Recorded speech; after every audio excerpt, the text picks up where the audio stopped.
when you think about how things are playing out in the world, you think about yourself as the main character. If I'm the main character in my story and something is going wrong, what would I, as the main character, do for this to be the ending that I thought of?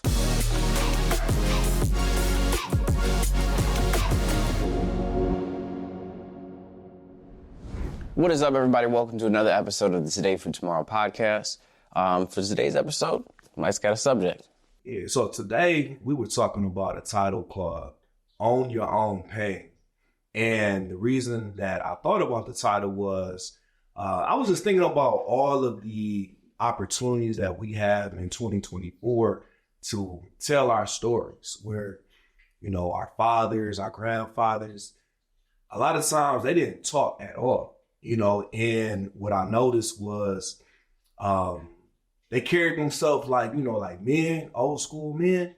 But at the same time, I think it took a little bit of a toll on them because they kept so much in. And also, I think another good point is that you want to be able to tell the world who you are based on your actions and just articulate the vision that you have in your head. One thing that I've always noticed, like at funerals, for example, depending on who's telling the story in the obituary, a lot of people may have, they'll say, you know, he didn't like it. He never even liked tennis. What are they talking about? He's a tennis player. You know what I'm saying? So when you tell your own story, you take out all of the gray area and the guesswork. You're letting the world know who you are. And I think that's important for everybody. You know, it's funny. And it's when you broke it down, it's a good friend of mine, man. You used to work with him. You might not have met him. And that was Phil. He became Colin? Yep, Colin. So he became my mentor. Actually, man, like he's really my big brother too. And so he passed away here, man, about 2 years ago. And sudden, you know, I don't get into the details, but it was just a sudden shock. And you know, but he wrote his obituary. Mm-hmm. And when I accepted my call to ministry back in 2007, I remember him telling me he went to Africa, and that's where he wrote it at. Mm-hmm. And then he told me, he said, I want you to preach my funeral. And that's when he told me. He told me that in 2010. Mm. You know what's funny about that? I wrote down one of my goals for 2024 is to write my obituary. And let's talk I want to write my own obituary because, to your point, it kind of will, like Phil was saying, it's very important for my loved ones to hear directly some thoughts coming from my head and not, you know, whoever's telling the story. Mm-hmm. Most people don't like to think about death. No. Uh-huh. But the funny thing is, the only thing that's guaranteed in life is we're going to die at one point. We got a birthday, then we got a death day, depending on your beliefs. Yep. So a lot of people, they get a little, you know, fidgety when you start talking about obituaries and things like that. To me, it's like, it's nothing to be afraid of, but it all goes back to the Christian or the biblical sense, the spiritual sense. Where are you going after? You know, and if you got a true belief that you're working towards going to a better place, it really shouldn't be a scary thing. No, actually, I think in a way, when Philip told me the story, it was like freedom. He felt it was like a weight off for him. He felt it would be a weight off his family. Yeah. And I know we focused on death, y'all. We're going to get off that. We get into the point, though. The point is that telling your own story and not letting somebody else make up the story. Yeah. And maybe that's a good place to start. How people will try to make up a story. And I think that's the part that kind of sparked this. So you do go to a funeral, and I hear somebody being talked about. And I know the person. Yeah. I'm like, they've been to church twice in their whole life. Well, I mean, so Rodney, okay, so what I've been thinking during this is like, okay, so what if you aren't some upstanding, morally correct, high-achieving individual? Like, well, at one point, like... That's because I was going to go there, but we can go there now. Okay. Because looking at social media and everything else, you got people who are not upright, they're not morally focused or whatever. Everybody loved me. I was the best at everything that I ever did. My sister, you suck. It's like, well, see, we don't need you to write that. They're not going to write their story.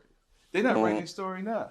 You go to social media, people are writing a story that they want people to believe. They're not writing their own story. They might be writing your story. They might be writing your story. I was born and raised in the streets. Yeah. Come from the suburbs. But no, the point though is like, hey, you a videographer, right? You got people out there like, man, I'm a great videographer. Come hire me. Look, I can do your wedding. I can do all this for you. And they living off. They looking at your page, looking at what you do, and they taking that and making it theirs. And then they haven't done Copyright.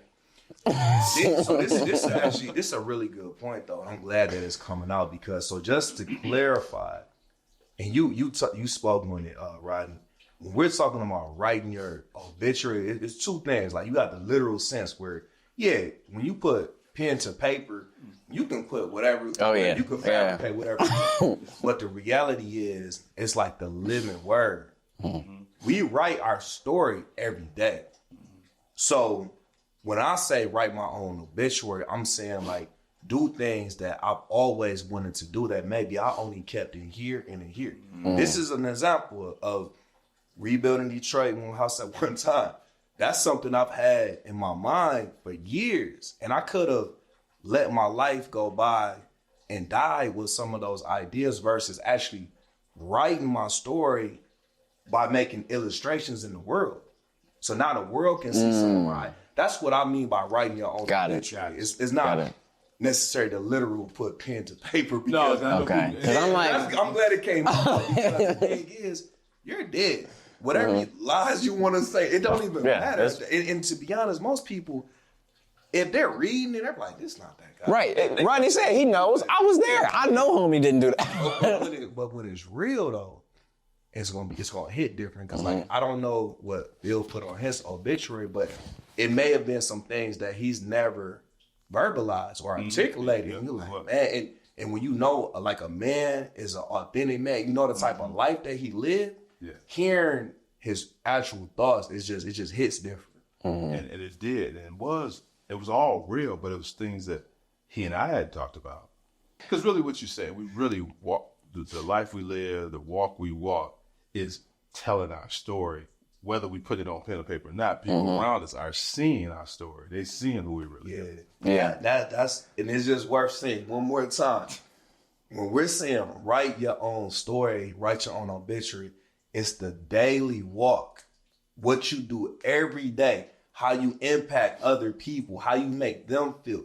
That's writing your story. It's not whatever anybody wants to put on in the paper. Gotcha. And I think it's really important that we be conscious of the things that are going to be said about us after we're gone. Like I remember being at a funeral and, I wasn't super close to the person, but I remember, man, everybody went up there and, in good spirit. Nobody was like intentionally trying to talk down about the guy or, trying to bash him or anything like, nah, he did this. No, everybody had a really great impression of how they made them feel. And so, but everything that they said was like, I would hate for somebody to say that about me.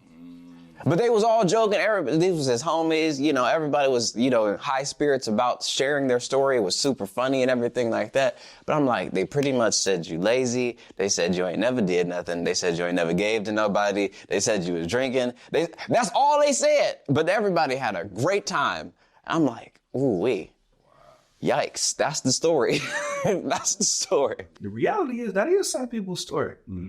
Like we got to call a spade a spade. That's the life they live. And end of the day, it's never too late to write the end of your story though. That's the part that I like to remind people that regardless of what you've done up until this point, it's all a part of your story, but it doesn't have to be the end of your story. I think it's really important because now that I'm thinking about in the frame of, okay, I'm now being intentional about crafting the story that I want to be told about me. I think it's really important that, like you were just saying, it's like when you're in it, okay?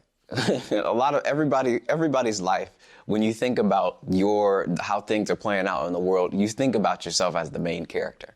And so if I'm the main character in my story and something is going wrong, what would I, as the main character, do for this to be the ending that I thought of? The ending that would be good. The win at the end of this story. Would I stop here or would I keep moving forward? Would I overcome this Or is this just a valley? Because I know that the peak is coming later on. And I think when you think about how being intentional about that story, because I never put it into this sort of context, but essentially I've been writing my own story for a long time. And I just put it on, I call it a life list, literally a life list. And like I've written like my current state where I am now, where I think I should be in this middle area right here, and where I think this should all play out to at the end of it. And so I'm intentional about, the things that I do, where I go, the perception of me, like how I'm going to present myself and what opportunities that I'm going to take up and which ones I'm going to leave behind. Because if it doesn't map out to the ending that I think is going to be good for my story, then I'm not going to be a part of it. So this is the very last thing about Death and Deal, because it is a part 2 I think we should touch on. But just this, so this is a real thing that happened this week. I had a high school teammate of mine. He died, just sudden. And he was a great guy. And my coach, one of my old coaches, he wrote like, man, my players are supposed to be burying me. He's lost 3 players like in the last 5 years or something. Mm-hmm. And we're not even 40 yet. I'm not even 40 yet. So to our point, a lot of us, I'm going to say us, including myself, we take for granted that we have a lifetime to accomplish all of these great ideas. Mm-hmm. Yeah. No. And what I've been trying to really keep close to my heart lately is I don't know my day. It doesn't matter. Jesus lived age of 33. He accomplished a lot, right? Oh, yeah. It's not the time that we spend on this earth, but it's like how we create impact, how impactful are our days, because goals are good. I think those are everybody should have life goals. But at the same time, it's like your goals aren't going to be at the funeral crying over your case. You know what I'm saying? Like, real, I'm just being honest. Like, and that's where when we look at like, unless that's a part of my goals though, is to pour into my kids, pour into my loved ones, pour into the community, because to me, that's the real legacy. That's the living legacy that we leave behind. Not, I bought 100 million houses or what. No, I housed X amount of families and created a safe, upscale environment for them when they were homeless. To me, it's like that's the impact. Man, I think the biggest accomplishment that you could have in this context is being able to leave your complete obituary up to a kid and have them write everything that you would be proud of. If they could, in their own opinion, you just handed it to them, you didn't give them nothing, but they wrote everything that you were like, that's exactly the life that I tried to live. It's about the life we live. It's not about, what we think the life we lived is. It's about what we actually do. And the other part too, as we're talking, I think the assumption, we're not making this assumption, but some people don't want nothing out of life. I mean, I'm just being real. So as we sit here, some people aren't worried about their obituary. Some people are living life for today. Yeah. They're not trying to help nobody. They're not trying to build nobody. They're just trying to give. Just trying to make it to the weekend. Yeah, and if they're thinking about death, they're not thinking about it the same way. So we gotta understand we got that different people out there with different mindsets. So I think today we're talking to people who want to make a difference. Yeah. Who think they're making a difference, to check themselves to see, hey, are you living the life that you want someone to say, hey, you know what, that person was ABC, they was this, they was that. It's like you said, they changed their community, they did these things. So owning your own pain, telling your own story, I think about like what we do in Men 2.0, where you have brothers that they've held so much, feelings and thoughts, because they never really felt like they had an environment to just openly share and, be in a spot where they can say, you know what, it was a tough week where, this happened, I'm going through this challenge. And then you got brothers like, listen, man, stay encouraged. This is the scripture for you. If you need me, call me. Like, most people don't have that. So that's the other part where I'm like, we have to be able to tell our story, even not just the good parts either. That's the part where, to me, being a man, you have to show all sides. Yeah. Yeah, when it's time to stand tall and stick your chest out, cool. That's the time and place for that. But when it's also a moment where you have to show some vulnerability, you have to listen to somebody. You might have throw your arm over somebody, say, hey man, you gonna be all right, like it's all good. That's the part where, because we all feel pain, but a lot of people try to mask it. Mm-hmm. They try not to show it. Because that masking the pain, a lot of times it manifests itself in people just trying to enjoy the moment. Yeah. You know, replacing the pain with other things, these moments to try to distract the escapes. Exactly. And so it's big to own that pain, because once you kind of reach back and you understand there is pain, there is trauma that we all kind of have gone through, and we kind of locked it in this door back here. Once we own it, it's a freedom that comes with that. Like, even, I mean, I don't know, 50s. There's times where Sherry will say something, and she'll pick out something. She's like, "That's where you got that from." Or, that was a moment for you, and I never really thought about it. And I look back, and I'm like, well, yeah, I never really put that together. That's why I don't like going in the water. Mm-hmm. You know what I'm saying? Something that happened to me at 5. Yeah. That I had totally erased out of my mind. Just put it away. Like, yeah. The way that this whole life thing is set up is when you have those points, when you have those low moments, you only do yourself and your future a disservice by not accepting it for what it is, you know? And what I mean by that is, like, it's going to happen. Like, it's inevitable. You are going to have one of those low moments, but it's like the quicker you can get to just accepting the reality of it and then moving forward accordingly based on the reality of it, not what you think or what you hope or trying to mask it or trying to put something over here and I'm going to ignore it, push this under the rug, but accepting, okay, this is trash. Okay. Now this is what I'm going to do about it. Because, like, so for example, we all love a good story. I was watching with my mom The Avengers last night. We was watching Avengers Endgame. And the last movie, so Infinity War, it ended with the snap. If anybody hasn't seen it, the spoiler alert, I guess it's old now, but they snapped, Thanos, the big bad guy, snapped, and then half of existence, half of humanity was wiped away, okay? Half of the universe, they completely were erased. And so in this was like the triumph movie, like, okay, we have to figure this thing out. We got to get humanity back. And of course, in every movie, in every story, there's a point where you don't know if the heroes are going to win. Oh, no.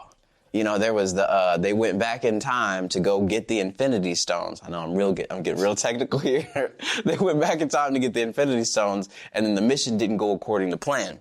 But here's the thing. There was Tony Stark, and then there was Steve Rogers, Captain America.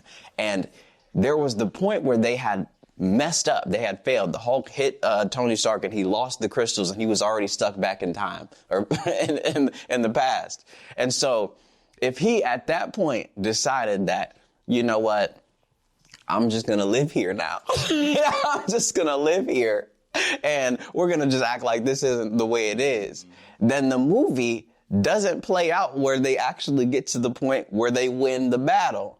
And so it's the same kind of situation in everybody's life. If you've ever started a business, there was a point that you didn't know what to do. You had to figure it out. If you've been married, there's probably a point where you two were on the same page, then you weren't on different pages, so you had to figure that out. If you were in school, there was probably a point where you had a test and you didn't know all the answers to it. Okay, and are you going to figure it out or are you not? And now, if you're the main character in your story, if you do not figure this thing out, what does that say about you? You're either going to quit or you're going to fight. In those situations, I think when you talk about the pain, we either going to, as you say that, and I'm not using the same words you use, but you're going to take that pain and you're going to say, okay, boom, it's real. This is the impact of it, but hey, deal with it, fight through it. And as you talked about entrepreneurship, marriage, whatever we going through, there's always going to be challenges. So the question is, do you embrace that pain? And all this is part of writing your story, because people will watch how you deal with your pain. Mm-hmm. And as you fight through, you know, as a business person here, you fight through, people are watching you. Mm-hmm. And they might not know what happened, you're low, but they know you strained at some point, and then they see your success, and it's like, But he didn't let that stop him. There's a very distinct difference in someone when you've seen them and everything was going well versus once something happened that changed everything. And if they did not accept the pain, they did not accept what was actually the reality of it, their life is significantly different from that point forward. And we're talking about men in particular. Like, we have this ego, we have sometimes this pride where we don't want to, open ourselves up and say, this is what's actually going on. Or we don't even need to talk to somebody else, but we just don't want to accept that this is the reality of the situation. Like, maybe you found out that you actually aren't as good at the thing that you thought you were. But instead of just figuring out how you can be better, instead, I'm just going to act like I am. Yeah. Now you're causing problems for other people. But like, the pain, you gotta do something about it. You have to address it head on, or else it just doesn't gonna play out. It's not gonna play out for you. A lot of this is a part of the human experience. What we call pain is a lot of times just a growth opportunity. Spoiler alert. The thing is, man, that's why I say I'm a studier of history. Like, I always go back to Frederick Douglass's book. Because if you think about how we live today, what makes people uncomfortable is really a lot of minor things, man. And we're saying, oh, this is painful. Why does this happen to me? And it's like, listen, man, end of the day, anybody that is successful in any arena, it's always challenges to get there, because what you're doing by nature, you're separating yourself from the majority. That's why they call it success. If it was just everybody was doing it, it would just be everybody does it. So by you separating yourself, you're trailblazing, you're doing something different. Growth is uncomfortable by nature. If it wasn't, it would just be everyday living. But in James, the book of James, the Bible, chapter 1, verse 2, and I always remember, and I take people to this verse a lot, and these verses, it says, "Consider it pure joy, my brothers and sisters, whenever you face trials of many kinds, because you know that the testing of your faith produces perseverance. Let perseverance finish its work, so that you may be mature and complete, not lacking anything. If any of you lack wisdom, you should ask God, who gives generously to all without finding fault, and it will be given to you." Well, that's that. No, I'm kidding. That's essentially what it is. It's the life experience, man. It's a growth opportunity. It is, and it don't say, and it says, count it all joy. It don't say it's gonna be joyful. It don't say it. That's a good point. Count it all joy. It don't say it's gonna feel good. It don't say you gonna enjoy it. You know what's the funny thing though? The funny thing is we don't enjoy it in the moment. But when you look back and think about the times that you really were triumphant in an area that you really had to grind for, like just have grit and just really takes you out of your comfort zone, a lot of times those are the times you're most proud of. And you look back and you smile like, man, I know me personally, like that's where I found myself in the fire. Like when I was in a challenging situation, I had a real conversation with myself. I mean, God was always present, but it's me and me. What we gonna do? We got our back against the wall. Either we gonna fold up or we gonna stand tall. And that's where, in those moments, I've always found myself. And that's given me confidence in life, because I know when the chips get down, when most people fold up, my threshold is way higher. I'm guilty. It's a fuel. I was about to say, it's the energy that comes from that. When you don't get me wrong, it don't feel good. When something fall apart, it don't feel good in the moment, but your mind starts to roll. Okay, you shift gears. You're like, okay, how are we gonna deal with this? What's the next fix? Then your mind rolls. Then I don't know about you, as you describe, like your energy level change. Now, if anything, you think out the box, because now you got to fix something, or you got to figure out something, and God got to help you do it. To me, it's like, because what it exposes something that needs to be addressed. Like you fix the issue, but now, how do I prevent this from happening again? What do I need to put in place? What bricks need to be put in place to stop this from happening again? And there it goes. Going back to that weight analogy we've used several times, where you get that weight, you keep going up in weight, eventually you're going to have something that I've never been here before. How do I keep this off? Yes. But if you keep working, every time you push past a ceiling, a glass ceiling, you raise the bar, literally.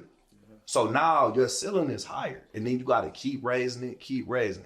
They call it a life hack. I think it's the ultimate life hack when you convince yourself that you are capable of getting through any struggle. At that point, what you just said, you had a conversation with yourself, and you said, "This is what it is. What we doing?" And then you decided from that point that you were not going to fold. That right there, just being able to do that is going to take him leaps and bounds past anything that's going to come next, because it's like he's got the evidence. That's the thing right there.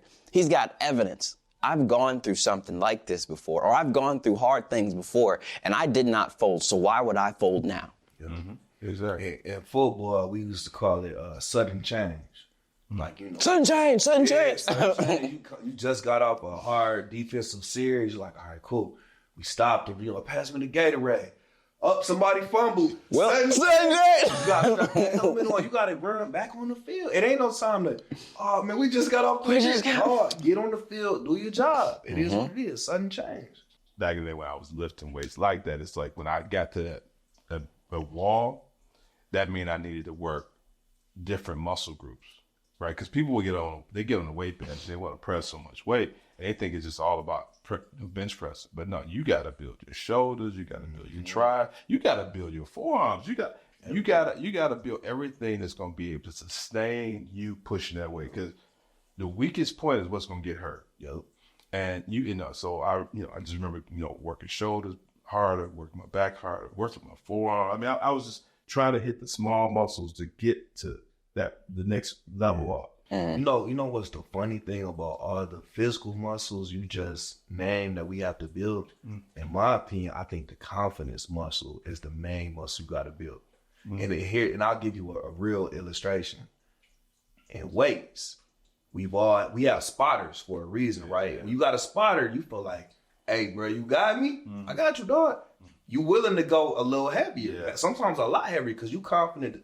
I've been spotting people. People look at the weight that I lift. Well, he can handle some weight. You got me. I got you, bro. And I'll be holding the weight, but I'll barely be holding the weight. And all of a sudden, hey, I'm saying, hey, how much did you help me? And sometimes it's like, hey, bro, I basically lifted the weight. It was on me. But sometimes it was you got it. Sometimes it was, bro, I barely did it. I was just there. My coach back in high school, there was a huge change in high school. They had a guy, his name is Tavio Henson. He was the trainer, and he handled all of the strength training for us. The school went on a completely different trajectory in terms of sports when he got there versus when he wasn't there. And he had this little thing that he would do when everybody was doing bench press. I'll never forget it, because it would change everything for everybody. He would literally put, his two fingers, thumb, and he'd put it right underneath your hands as you're going on the bench press, right? And so you'd start off, you think, okay, Tavio got me. This dude benched like 5 million pounds, so we good. I can do whatever. And so you lift it off, and then he will put his finger, so you can feel his hands. So you think that he's actually lifting the weight. It's just a mind game. That's all it is. But it really feels like he's actually holding the weight. And then I'm like, you want to push it, because like I'm trying to get you to not hold it. And so you start doing all of these reps, and I'm like, well, shoot, you've been holding it the whole time. It's like it was nothing. You do it yourself, you realize he didn't have anything on there. So as we're talking about this, and I know we probably getting close to that time, but I think this is a good way to close this, man. As we just described, having our spotters the whole time, that's kind of how it is with us being humans and the Holy Spirit. We think we doing all of these great goals and accomplishing this great stuff, but really, we had the Holy Father watching us and knowing, like, look, if you just trust this process, I know where you can get to, but it's the confidence, though. Yeah. We got to put all confidence in, like that Jeremiah 29:11. The plan is always the plan, regardless of how it feels like. Like, hey, man, this don't feel good. I don't want to. Listen, the plan is the plan. Yeah. It may not feel great, but we got a spotter that ain't gonna let us down. The fact is, it's like we was talking about, because I mean, we are in the story. We're in the story. So we didn't write it. It was already written.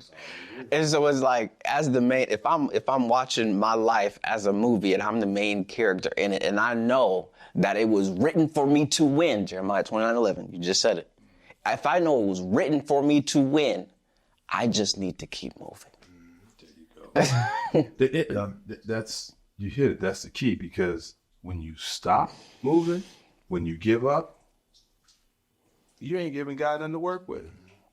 They say that's the one of the most powerful tools the enemy uses against us is just being discouraged. Mm-hmm. Yeah. A lot of people will take their soul out of the game. Yeah. Oh yeah. It's not even the actual, like, we could be seeing like, hey bro, you can still win. Nah man, this happened, that I don't feel good. I didn't sleep last night. Listen, don't talk yourself out of the game, bro. Come on. Keep going. But when you get discouraged, and that's a tool of the enemy, you know, that's not coming from a holy place, because that's not what you're meant to go through trials. You just read it in James. Mm-hmm. You're meant to go through trials and tribulations and overcome. Mm-hmm. Yep, and you said the Holy Spirit is right there with you. If you tap in, you gotta tap in. You gotta tap in though. Yeah, and you're not going. If you quit, hey, that's like walking out the gym and you want to get. That's a bad movie. That's a bad movie. It's a bad movie. The movie ended early. I ain't watching that. There's no, and the conclusion is it's like, wait a minute. There's nobody. They didn't beat Thanos. They just kept moving. It's like Thanos snapped his fingers. It's like them saying, all right. It is what it is. Let's mourn them. You know what's funny is because y'all kind of joking, but a lot of people write that movie though. Yeah, they do. But nobody wants to watch it. Nobody wants to watch that. Who wants to watch? Because we want to be encouraged. They don't want to watch it themselves. No, a lot of people write that movie. Well, you know, maybe that's a good place to start. Do you want to watch your own movie? Would you? Yeah. If you looking back at your life, are you interested in the main character or not? Is that somebody you'd be proud of? Yeah. Phoo-wee. Well, I thought we was gonna highlight this a little bit more in the beginning, but let's make sure we get it in here at the end. If you guys didn't notice, we matching. We don't always do this, but Mike, you want to tell us a little bit about what's on these shirts? Yeah. So this is an idea that came to fruition, and it's really because this is what we embody. You know, we're rebuilding Detroit one house at a time, and what I always tell people is the house doesn't represent just the brick and mortar. It represents like the mentorship that we do pouring into the kids that are going to fill these homes. It represents the Men 2.0 that we go to when we pour into each other in the brotherhood. It represents the Freedom in Christ ministry that we pour into and we just fulfill those needs. So this is a brand that we've launched, and this is the main tagline. We do have other designs, but I wanted to just, sponsor an episode for the brothers and just, get the word out, man. If you guys need any apparel, you want to be a part of the movement, we'll have a link in the bio or description below. There it is. And he mentioned it too, Men 2.0. If you guys haven't heard about that, we've got all the information in the description, but it's a place where fellas like us come together and really, we really craft the story. We really make sure that you can get to the next scene. We remind people that the Holy Spirit is already one who wrote it. He's orchestrating for you. So you just got to keep moving. And it's not a place where, we're telling everybody's business. Like you got to, this isn't like a gossip type of situation for you. It's more of a place where you can be open and you know that if it's in that room, it stays in that room that we in. And then once you leave out, we hope that, and we see that you better after than you were when you walked in. And so Men 2.0, definitely be a part of it. If you have not subscribed, please go ahead and do that. We definitely appreciate it. If you like this episode, I know you're going to love the one on your screen. And we'll see you there. Peace.